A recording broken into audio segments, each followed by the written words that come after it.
What's up guys, it's me Jake here, and today we're going to be doing another manga haul for the month of May. Now, I did say that I was going to participate in No Manga May, but that kind of went to all crap because this is probably one of my biggest hauls I've ever had.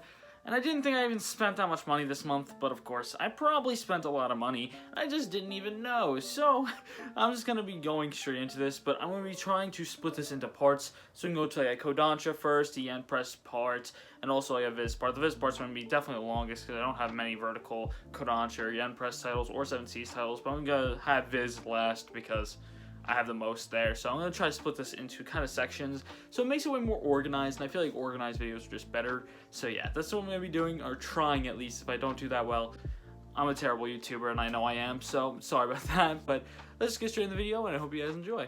So we're actually going to start off with 7 Seas, and the first volume I got from 7 Seas, and one of the only 2 volumes I got from 7 Seas this month, was Not Lives Volume 1. Now I did order more of the out of print volumes because I think there's 4 volumes that are really out of stock / out of print. I just need 1 volume that isn't out of stock or out of print. I'm not going to say because I know I might get trolled and a lot of people buy it, so I can't. But I'm just going to say that just straight honestly because I know some people would troll me. But I'm excited to get into this. It looks really interesting. I'll be very honest. The main reason I did get this is because this kind of like cover kind of reminds me of the HUD that they sometimes use in Date A Live. And I'm currently rewatching Date A Live because Date A Live Season 4 is coming out in fall, and I completely don't remember anything with Date A Live. So I'm rewatching it right now, and this is probably why I got Not Lives Volume 1, and I got a bunch of them coming in actually today. So they might be in this haul, but not, I don't know yet, because they're coming in today, but I'm going to be trying to upload this tomorrow. So I don't know if I'm going to put it in this haul, and if I do, it'll be right here, and there's going to be more volumes than just 2 for 7 Seas. But yes, I cannot wait to read Not Lives. It looks interesting, and I really like the spines of these. The spines look really nice, and they're all different colors and have different characters on them, so cannot wait to get more of this. There's 10 volumes and it's completed, but yeah, on to the next 7 Seas title. Outside the classic editions that 7 Seas puts out, I think this is probably the best quality volume they've ever put out. That's Didark. I didn't think I was going to get this, but I saw it as Barnes & Noble's, and I was like, I think I want this. And of course I just recently got all Dorohedoro, which you might be able to see right here. Not all of it, but I need volume 23, and I decided, well, Q Hayashida is making new work, and I hear it's really good quality, and from what I hear, it's pretty good. And a lot of them are not that good, in good condition at that Barnes & Noble's, so I did scout up the best of quality one, and this was it. But this is way better quality than I actually expected. The paper is not the normal paper that they do use. It's more of a thicker kind of paper. It's not like the laminated paper they use for like the classic editions, but it's still a really good quality. I do really think this is good. I also like the matte kind of finish that they have on almost all the volume, but the glossy finish on the wording and the character on front. I haven't read this, so I don't know much.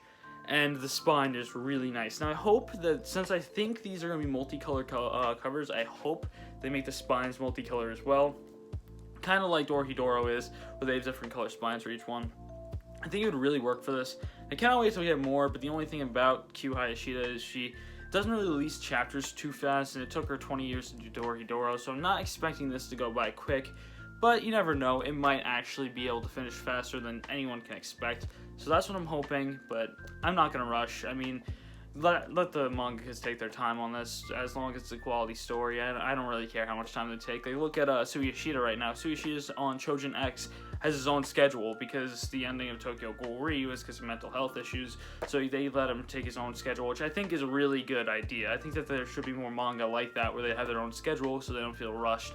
But that's my opinion, and I just want the best for the mangas out there, so definitely cannot wait for more Didark. I'm going to read this very soon. I'll probably even have it in my reading log, because I want to read this probably after this video. I finish recording this video. But yeah, I also like skimming through it, and something that a lot of things publishers don't do, well, mainly Viz. I think Vertical and Kodansha do this, but there's color pages in the middle of the volume, and I really like that, mostly because to be honest, Q Hayashida is one of the only mangas where I really like their colored pages. So yeah, I'm going to stop talking about Didark though, because I have a lot more to go through, and it's already been quite a long time on this clip.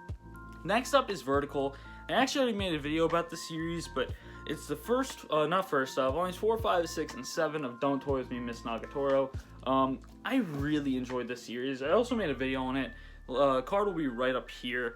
Really enjoyed this series. If you want to hear more of my thoughts on the series, you should definitely watch that video. I definitely think that the first couple chapters are kind of hard to get through, but once you get into the more romancy aspect of the series, it becomes way better and way more enjoyable, and I highly, highly recommend it. Don't Toy mrs.nagatoro. I'm not going to talk about it too much because I already did in that video, so if you want to hear my opinions and thoughts on this more in depth, go watch that video. So yeah, on to the next one though, and that's all for Vertical, because I literally didn't get like anything from Vertical this month other than Nagatoro, so this clip is way smaller than everything else here. So yeah. Next up is Kodansha titles, and this is probably my second favorite Kodansha title currently serializing, and the first one is even in English print, and that is going to be Tokyo Revengers. I haven't read Blue Lock yet, so don't roast me. I'm going to read Blue Lock at one point. I might get the Japanese volumes of Tokyo Revengers soon too if they don't announce it. I think they definitely should. I mean, it's one of the best-selling mangas out there right now, but going back to what I actually just recently got, I got volume 3 of Blue Period. I've been really loving this series. It's an amazing series about art. I really like the details inside the psychological aspects of it and kind of the world that they're building within this kind of art industry. I really think it's really interesting to see what it's really like in this art industry. And it comes from a mangaka who has a lot of experience, as she did go to TUA, the Tokyo University of Arts, and she did go through a lot of these struggles. So seeing that is really interesting in my eyes. And also, I watched the video and I really like this aspect of it, of the psychological aspects about talent. And I really do love that kind of aspect. I forgot the video. If I find it, there's going to be a card, but I don't remember the name of the video, so I'm really sorry. But I really did like that video. It was a really great video and really, really, really good. Well edited, amazing video. So definitely would suggest that video, and I definitely love Blue Period. So I'm really excited to actually get into this volume. I also really like the spine of this. I like how each one has different coloring on the wording, and this one's green. I love almost the whole entire cast, and I like how every character has kind of an importance to Yatura in some sort of way. But yeah, on to the next Kodansha title, because I only got 2 volumes from Kodansha this month as well. So let's just get straight into that. Continuing my rom-com binge, I got something I've been really hyped to get, actually, because the art style is just super, super wholesome. And that's Saichi's Monstrous Appetite. I've been really waiting to get this volume. I think it's been out for a couple months now, if not maybe like a month or two, but I've been really excited to read this, and I've been really excited to get it, and I saw it at Barnes & Noble's in like perfect condition. I'm like, I'm getting this. I've been wanting it. So really excited to get this. I see how all of them are different neon colors, and I think that's really cool. And I really like the text on the spine that they use. And also, just the art alone is just like super wholesome. Like, I just love the art style they use, and it's just so great and super wholesome looking. So I cannot wait to actually get into this. Don't know if it's good or bad. I just saw it and I really was interested. So I'll talk about this on a video probably, but I just can't wait. I've been really hyped for this. I'm not going to go into it expecting a masterpiece, but I'm just going to try and enjoy it as best as I can. So I cannot wait to get into this. If you guys have already read it, leave it down in the comments. And if you haven't, say what you picked up this month, actually. I want to know what you guys picked up this month, because that really interests me, seeing what you guys get as well. So leave that down in the comments below. But if you read this, please tell me what your opinions are on it. On to the next publisher, though. Next up is Yen Press. I made a video on this. It's the Platinum Editions of SAO. Card will be right here. This is very heavy, so I'm going to put this away. But if you want to see anything that's inside this box or everything about this box, it's this 20 SAO light novel, so it's technically 20 volumes. I cannot hold this in one hand. It's pretty damn heavy. But card, up here again. Definitely go watch that video if you want to see, or if you're interested in this. But yeah, got this month. Really cool. Definitely suggest watching that video, because this is really interesting. But yeah, on to the next things I did get from Yen Press, because I really can't hold this long. Now that my hands can basically hold any volume, I feel like, on to the next one, which is actually a one-shot, and it's Hanchan and the Shape of the World. I was going to get the one where you can't see your face or whatever. I forgot the name of it, but there's no good volumes. It was all damaged, so I got this instead. And I'm really happy. I would have never got this volume if it wasn't for that. And to be honest, this one-shot's great. The art, the character design, it looks really simple, but the art in this can be so fantastic at times. And I think that really made it stand out to me. The art, even though it was simplistic, it also was really amazing at the same time. And I felt the characters were really like relatable and funny, and it was really wholesome, and the story overall was just really kind of all over the place wacky, but it worked in its own kind of sense, because all of it made sense. And even though it was just random day-to-day activities that these main characters do, it felt really kind of spree the moment fun, and that's exactly what I wanted from this. I can see myself coming back to this in a couple months and rereading it, as it's super wholesome, really good, definitely suggest it. I don't think many people are going to pick it up because it's yen press, and not many people get many yen press titles because they're pretty expensive, but if you're looking for one shot that's really wholesome and kind of just everyday life, even though it's not really realistic, just wholesome everyday life situations that you won't go through, I definitely suggest Hanashan, The Shape of the World. It's really great, and I love this one shot. Definitely gonna probably reread this in the future and make a video about it, but yeah. On to the next title, though. The next title I actually got recommended to me by Cam the Critic. I'll leave his channel up in a card. It's called Mercy Lago. I have volume 1. I want to get into the first volume before I actually buy it more, because it is yen press, so it is kind of expensive, and this is shrink wrapped, so I don't know if I'm actually going to be able to show you any of the panels, but I think the cover alone can say what a lot of stuff about it, so cannot wait to get into this. I have yet to read this. I'm going to read this again right after this video with Didark, so I'm going to probably put this in my reading log if I do read it right after this video, unless Didark is pretty text heavy, which I don't know yet, because I've yet to read it. So really excited to read this. He's telling me it's an amazing series. I'm going to go into it with an open mind, though, because everyone has different tastes. Everything's subjective, so really cannot wait, and I never really hear anyone talking about this, so I want to see my own opinion on it. Yeah, I think this is about, like, the French Revolution or something around those lines. I might be completely wrong. Actually, no, that's another series he recommended me. This is definitely not the French Revolution one. Sorry, I went super off topic. This is not French Revolution, but I just know it's dark, and there's a lot of stuff in here that he says he likes, and I might enjoy it as well, so I'm going to read this soon. But yeah, it's not French Revolution. I'm sorry for that misunderstanding. And the next one's Tokyopop. I technically got these in April, but I was just stupid and forgot to put them in my manga haul, so here they are. And this is actually made by the, I think, twin sister of the creator of Undead Messiah, and that's Kamo Pact with the Spirit World, and this is made by Bon Zarbo, and the creator of Undead Messiah is Jin Zarbo.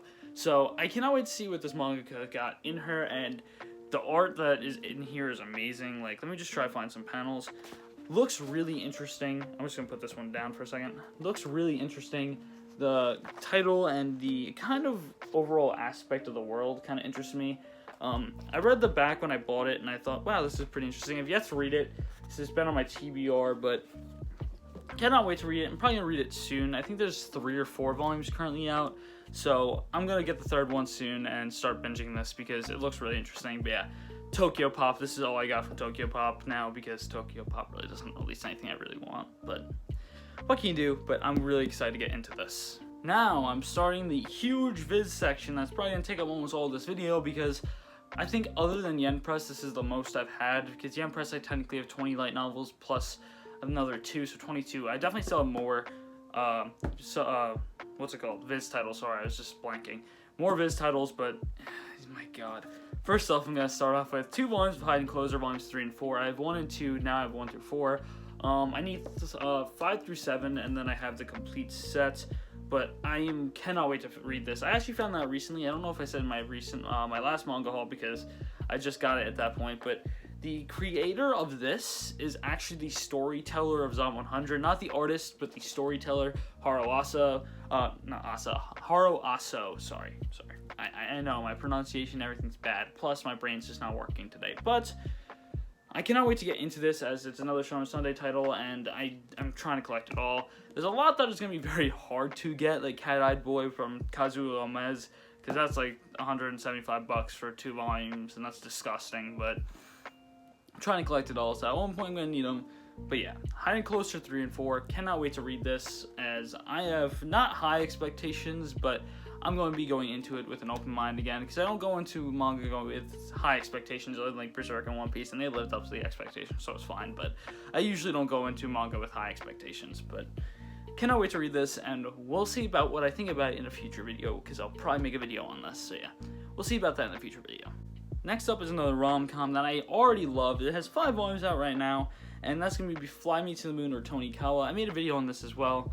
Links up here. I love Tonikawa. It's such a wholesome romance. I really like the story, the plot, the characters, and everything really about it. It's probably my favorite romance. This and Nagatoro are kind of like tied as these two are really funny rom-coms that I do enjoy a lot. Even though Nagatoro and this have very different humor, I think that they both hit just a different spot that makes it super enjoyable for me. I definitely think I would suggest Tonikawa to any rom-com fan because it really is just overall a really good story with really good characters, in my opinion. Now, that's my opinion. Everyone's subjective. Some people might not like it, but I would suggest it, and I really do enjoy it. So that's all I have to say about Tonikawa. I have a video on it, so if you want to hear anything else about it, there's a video right there again. So yeah, that's all I have to say about it. But yeah, on to the next one. Now, the next one is going to be a series I've been waiting to get English released for a while, because I actually read this for like the first 10 chapters, and I'm like, I'm going to wait, because I really did enjoy it. I said, I'm going to wait for it to get English publishing, and finally it did. I have the Japanese volume as well. That's Undead Unluck. I've been waiting for so long for this, like a year I think at this point it's been, because I've been waiting since chapter 1, since I've been reading this since it started, and I cannot wait for more. I just love this series, the art style and the whole entire like kind of aesthetic of the world, and not just that, but the volumes, really great. The only thing that can turn people off, in my opinion, that I can see is it's really wordy at points. Like, it can be really wordy at points. So it doesn't...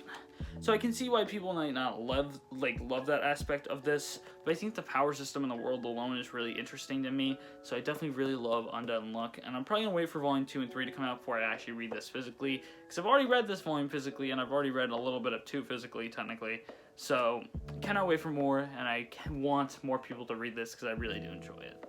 Next up is another Shonen Sunday title that I didn't even know was a battle shonen until I actually read the description after I picked up the volumes. I'm really excited because I didn't know this was a battle shonen. I thought it was just a slice of life, but now I know it's a battle shonen. I'm really excited. That's Law of Yuki, I think is how you say it. I got volumes 1 and 2. There's 15 volumes of this, and I think they're not out of print technically, so they're not going to be terrible to get, and I cannot wait to get more. It looks really interesting to me. I liked the whole kind of art style and how it kind of looks elongated a little bit, and I really like the main character's kind of design. Very, very, very, very, very, very unique, and I cannot wait to get more. Of course, I don't love the spines too much. It's very yellowy, and I don't like how it looks like this. It looks too childish to me. But other than that, I really do like the looks of these volumes. I cannot wait to get into this, as it's really interesting looking and the art is really good. I think the only thing that made it so I haven't been wanting to read this, it looks a little bit wordy, and I've been very busy, so I haven't really wanted to put myself into a really wordy series recently, but I'll probably read this very soon because I want to actually get into it, because this is probably the most hyped I've been for a Shonen Sunday series other than a couple, so really excited to get into this. When I said other than a couple for Shonen Sunday series I'm excited to read, this is one of them. And it's volumes 11, 12, 25, 28, 31, 33, and 35 of Kekaishi. Now, if you are wondering why I got these so random volumes, well, I got them on Right Stuff when there was a Viz sale, and almost all of them were out of stock other than these, and I only had volume 1, so I decided, you know what, I'm going to pick up all the ones that are in stock to make my life so much easier, and I cannot wait to get more, as I did read volume 1, and I did enjoy it. I love Exorcist series, and seeing as this is an Exorcist series makes me very, very, very happy, and I cannot wait to see what it has in store for me, and these cover art, and just the whole entire art style is so fantastic in my opinion. I really love it, and from the first volume, I have a lot of hope and a lot of promise for the series, and I hope it lives up to that, because it's really enjoyable for me, and I really love these spines as well. They're really nice looking spines, and yeah, cannot wait to get more Kekaishi. The only difficulty I have in the series is volume 14 is basically impossible to find, so hopefully I can get volume 14 in the future, because I really want to get the rest of the series, but other than that, I think all the rest are pretty easy to find other than volume 14, so yeah, I'm really excited to get all these, and I cannot wait to finish this series. Next up is a Naoki Urasawa title that I've been waiting for volume 2 to come out of. I really like the spine and cover of this. That's Asadora volume 2. I know I'm late on the train, but I finally got it. I just got this like yesterday or the day before, like a couple days ago. I don't remember the exact day, but I just got this pretty recently, and I'm really, really, really excited to read this. The volume 1 left off on a huge cliffhanger, so I cannot wait to read this, of course. I think that most Naoki Urasawa titles have pretty slow starts, and this one definitely had a slow start until the near end when it started picking up, but it was still pretty slow paced. But I'm really excited to see where the story has to go, because there's 2 major different timelines. Of course, they're in the same world and technical timeline, but there's the story takes place during two completely different times, like the 1950s and 2017, I think, or something around there. Sometime in the 2010s. It has completely two different times that are like 70 years apart. So I'm really excited to see what they do with this series, and I cannot wait for more Asadora, and I really like the looks of these volumes. And of course, it's Naoki Urasawa, so Naoki Urasawa never does anything bad when it comes to actual publicated series other than short stories. I hear short stories aren't amazing, but that makes sense because early on of each story is pretty slow, and then kind of picks up as volumes go on. So it kind of makes sense, but I just cannot wait for more Asadora, and I cannot wait to see where it goes. Next up is a series I read on the Jump app, but I knew I wanted to get it physically so bad. I loved the first volume on the Jump app. I just want more physically, but I know it's kind of hard to get right now, and I'm very sad about that, but I'm going to try and get this as quick as possible, because I think it might be going out of print soon, even though it's technically only going out a quarterly magazine. D. Gray Man Volume 1, I am so excited to get more. D. Gray Man has an opportunity to break my top 10 if I keep liking it as much as I did Volume 1. I thought the art was fantastic, and I thought, to be honest, it was a series I'd rather read physically than digitally, which comes because of the amazing art. The artwork is so top tier, as it's so good. I think that it's so good, and I love the main character in Alan Walker. He's a very interesting character, and as I've seen not much of him, I can't really talk too much on his behalf, but he's super interesting so far, so I cannot wait to see more of him, and I really like how this is also an Exorcist story. As you can tell, I love Exorcist stories, but I really like how this goes about the Exorcist kind of idea, and I really like how the things he's exercising aren't just like demons straight up. They're kind of demons, but not at the same time. But it's really interesting to see, and I really cannot wait to get more D. Gray Man. So I cannot wait to even read more because I loved Volume 1 so much. But yeah, on to the next one though. Now, I know a lot of you might be hyped because I got another Shonen Sunday series that a lot of you like. It's getting an anime, and I cannot actually wait to see that because the animation looked beautiful from the trailer. Blue Period's animation also looks perfect for the series, and I cannot wait for that anime. But this and Blue Period just have looking like amazing anime adaptations. Hopefully they do them justice, and that's going to be Komi Can't Communicate Volume 1. I didn't get more Komi because the rest of it was kind of damaged, like very damaged in my Barnes & Nobles. There was a lot of damaged volumes in my Barnes & Nobles today, which was really sad.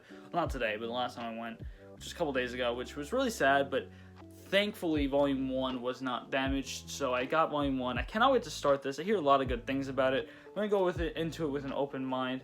I cannot wait to see the developments these characters have, because I hear a lot about how Komi kind of deals with the everyday life of not really being able to communicate with people and trying to make friends. So I really do like that kind of aspect of the story. Even though I've yet to read it, it kind of interests me and intrigues me. So cannot wait to read Komi, and I know a lot of people are into this, so cannot wait to start it, and I'll probably read it soon because it doesn't look that bad wordy wise. So also I hear it's pretty funny, so if it's funny then I'll probably like it even more. So yeah, on to the next one though, which is going to be one of my last series. I think I only have 2 more series to actually show off. So yeah, as a huge shonen fan that I am, I know a lot of you guys are going to be surprised I actually don't have this series already, and I know I've been wanting the series for a little bit because I watched some of the anime and I really did enjoy it. But I got Dr. Stone's Volumes 1, 2, 4, and Byakuya reboot. I really cannot wait to start reading this. I got up to the Byakuya part in the anime, and I really enjoy it, but yeah. By the way, I didn't get Volume 3, because it's like the same with Komi. Volume 3 was completely damaged, but I did get Volume 4. I don't know why. I just went, you know what, I'll get Volume 4 Dr. Stone. So, do have Volume 4. I'm going to get Volume 3 probably soon, but I cannot wait to start Dr. Stone, because I hear Dr. Stone right now in the actual manga, weekly-wise, is probably, like, in its peak right now, and I hear Dr. Stone, like, a couple chapters ago, had, like, the best chapter of Dr. Stone, so I cannot wait to actually catch up, even though it is pretty wordy from what I hear, but the art's amazing. Boichi always goes off with this pen, I feel, and, of course, it's made by Inugaki, so you know the story is going to be pretty damn good, so I cannot wait. And I feel like Inugaki always just gets, like, the best artist of his era, like Boichi and Murata. Like, this guy's literally just senses art talent, like, right away, and it's like, I grabbed that. But cannot wait to start this, and I'm going to probably make a video on it when I actually catch up to Dr. Stone. Next up, I got a lot of 2-in-1s in my hand right now. I got 7 technical 2-in-1s in my hand, but I have another 7 right behind me. Well, not right behind me, but over there, so I can actually show them off and remember what I got. But I technically got the rest of Ranma, but the last 2-in-1, so I'm going to be showing that off. I love Ranma so much. I'm currently on the second 2-in-1, and it's amazing. I also made a video about this. Card will be right here. but I just don't know. It's just so good, and to be honest, the 2-in-1s are really good quality, and I really like the looks of the 2-in-1s a lot. I think the singles that are really colorful are really nice. I don't really like the blue singles, like the blue spine singles. They're not really like it for me, because I think Ranma definitely needs to be more colorful, as a series just feels like a colorful series, but I really enjoy it. I really like the aspects of what they do in the world that they have, and of course, like, half the characters like Ranma because he's a guy and a girl, so like it kind of makes sense. But it's really funny to see it like almost always happen. It's like super funny to me, and it just, oh my god, I'll admit this, Genma is still my favorite character. The panda dude is just goated, just straight goated. I love him. But this is my last one I actually have in my hand that I didn't show off yet. So I'm going to show you guys the spines of these and then go to show you the other 7. You know what, screw it. I'm just going to show you guys the spines once I put the other 7 up there as well, to make it just way easier for myself. This is volume 23 to 24. But like I was saying, Genma, by far my favorite character in my opinion. I think Ranma is also a really great character, and I like Akane a little bit, but I just love Genma. I just don't know why. I think that his kind of humor that he has, where he's just randomly holding up a sign, is just really funny to me. Like, just seeing a panda just holding up a sign like, I can't speak English or stuff and stuff like that. I don't know why. It just always gets to me. It's just really funny. I also like love how Ranma has black hair as a guy, but as a girl, he has red hair. I kind of like that little difference, even though it's black and white. I like that little bit of a difference that they add inside the color, like the covers and stuff, and color scheme of the whole entire series to kind of differentiate him from being a guy and a girl, to make them kind of different characters, but not at the same time. But really been enjoying Ranma. I cannot wait to get more Rumiko Takahashi works. I didn't know how I was gonna actually like Rumiko Takahashi, and I start off with Ranma, and I love it. So I cannot wait to read Inuyasha, which I do have the first Viz Big of, and the first 2 volumes of Renee that I do have. Very excited, and also I know Renee, I think, is an extra series, so I think I'm going to like that a lot. But yeah, this is all I have of Ranma, and now I'm going to show you guys the spines, and then I'm going to cut to an outro.